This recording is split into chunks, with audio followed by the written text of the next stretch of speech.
नमस्कार दोस्तों, रक्षाबंधन के इस पावन पर्व की आप सभी को बहुत बहुत शुभकामनाएं। रक्षाबंधन 28 अगस्त 2026 8 और 2 10 1 का अंक सूर्य का। सूर्य में जब भी रक्षाबंधन आती है अपने आप में राजयोग का निर्माण करती है।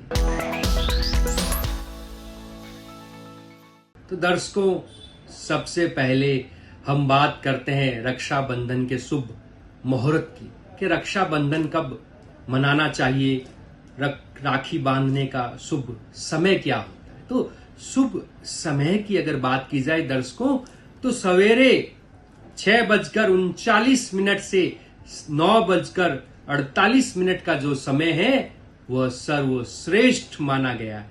यूं कहें, सूर्योदय के साथ आप राखी अपने भाई की कलाई पे बहने बांध सकती है। सवेरे 9:48 का समय सर्वश्रेष्ठ माना गया है। लेकिन दिनचर्या है, अपनी अपनी व्यस्तताएं हैं, तो कभी कभी हम सवेरे राखी न भी बांध पाए, हमारे घर पे बहनों का आगमन रहता है, तो हमारी भी धर्मपत्नी का अपने भाई के घर जाने का रहता है। तो दूसरे मुहूर्त के रूप में अगर बात की जाए, दोपहर में 12:06 से लेकर 1:57 का जो समय है रक्षाबंधन मनाने का, राखी बांधने का सर्वश्रेष्ठ मुहूर्त है। और दर्शकों, लोगों के मन में यह भी बात है कि कल पंचक है, तो पंचक में राखी बांधें या न बांधें, पंचक में राखी बांधना कितना सही कितना गलत।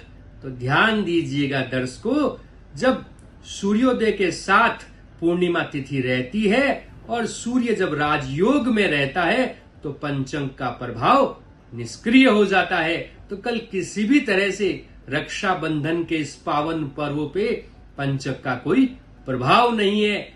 पूरा दिन राखी बांधने के लिए सर्वश्रेष्ठ है। यह जो 2 मुहूर्त हमने बताए, इनमें अगर राखी बांधी जाए तो बहुत लाभ की स्थिति रहेगी।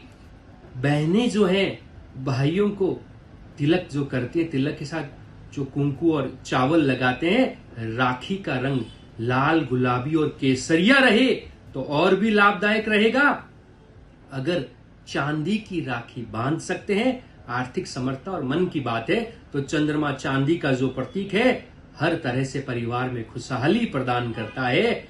भाइयों को भी चाहिए कि बहनों को विशेष रूप से चांदी की पाजेब, चांदी के कड़े या चांदी की बिछिया या चांदी से संबंधित कुछ भी गहने अगर बहनें ले, अगर भाइयों से, और भाई अगर बहनों को दे रहे हैं तो बहुत उन्नतिपूर्ण लाभ की स्थिति रहेगी। चंद्रमा और गुरु मिलके गज केसरी योग का निर्माण करते हैं। और कल जो वार है शुक्रवार, वो लग्जरी का, हर तरह से ऐशो आराम, तन मन धन से जीवन का आनंद लेने का माना गया है। तो इस समय काल परिस्थिति में भाइयों को, बहनों को चांदी के आभूषण भेंट करने चाहिए।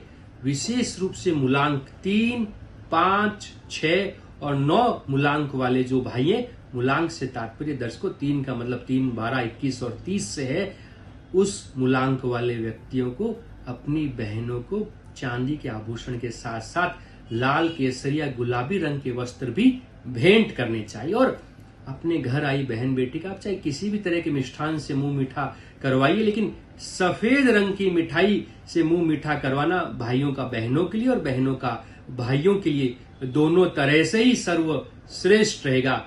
क्योंकि रक्षाबंधन का त्योहार पारिवारिक प्रेम का रहता है। कभी कभी परिवार में प्रेम की कमी रहती है, बहन भाइयों के प्रेम में कमी है, तो कल के दिन विधि विधान से पंचामृत का ठाकुर जी के अभिषेक करना चाहिए। शाम के समय या दिन में कभी भी बहन भाई मिलके भगवान कृष्ण को पंचामृत का अभिषेक, ठाकुर जी को पंचामृत का भोग अगर लगाया जाए, माखन मिश्री का अगर भोग लगाया जाए, तो रक्षाबंधन वाले दिन बहन भाई जब मिलकर भगवान कृष्ण की पूजा अर्चना करते हैं तो जीवन भर उनका प्रेम बना रहता है। और इस पूजा पाठ के साथ ओम नमः भगवते वासुदेवाय नमः, इस मंत्र का जाप करते हुए भगवान कृष्ण को पंचामृत का भोग लगाइए। हर तरह से मान सम्मान और प्रतिष्ठा की प्राप्ति रहेगी, परिवार में भी कुशलता रहेगी। भगवान कृष्ण जो है प्रेम के प्रतीक माने जाते हैं, बाल रूप के प्रतीक माने जाते हैं। जिन बहनों के संतान प्राप्ति नहीं हो रही, उन्हें विशेषकर रक्षाबंधन के इस पावन पर्व पे भगवान कृष्ण की पूजा अर्चना विधि विधान से करनी चाहिए। और अंत में दर्शकों, ध्यान देने योग्य बात है, कल काले रंग से परहेज करना चाहिए। काले रंग के वस्त्र या किसी भी तरह का काले रंग का उपहार न तो बहनें भाइयों को दे, न भाई बहनों को दे, क्योंकि काला रंग शनि का, निश्चित रूप से काले रंग के प्रभाव से परिवार में कलेश और वैमनस्य का भाव पैदा हो सकता है। तो ध्यान देने योग्य बात इतनी है कि हमें जो केसरिया, गुलाबी, पीला, सफेद जो कलरफुल रंग रहते हैं उनके आनंद में जीवन जीना चाहिए। तो हर तरह से लाभ की स्थिति बनी रहेगी। भगवान कृष्ण की विधि विधान से पूजा अर्चना के बाद आप कल पूरे दिन राखी के इस पावन पर्व का आनंद ले सकते हैं। हर तरह से चांदी देना और लेना कल के दिन का सौभाग्यशाली प्रतीक माना गया है। भद्रा काल की अगर बात कर जाए दर्शकों, तो कल पूरे दिन भद्रा नहीं है। भद्रा सूर्योदय के साथ समाप्त हो जाएगी। अक्सर देखा जाता है रक्षाबंधन के दिन भद्रा काल रहता, तो उस समय राखी नहीं बांधी जाती। तो कल बहनों के लिए विशेष रूप से ये बहुत पुण्य और विस्मरणीय दिन रहेगा कि कल भद्रा नहीं है, तो पूरे दिन राखी बांध सकती है। लेकिन सवेरे और दोपहर का जो मुहूर्त हमने बताया है वह आपके लिए बहुत अनुकूलताएं, बहुत प्रेम, बहुत भाव, बहुत सौहार्द का समय रहेगा। तो इस त्योहार को, भारतवर्ष के सनातन धर्म के इस पवित्र त्योहार को वसुदेव कुटुंब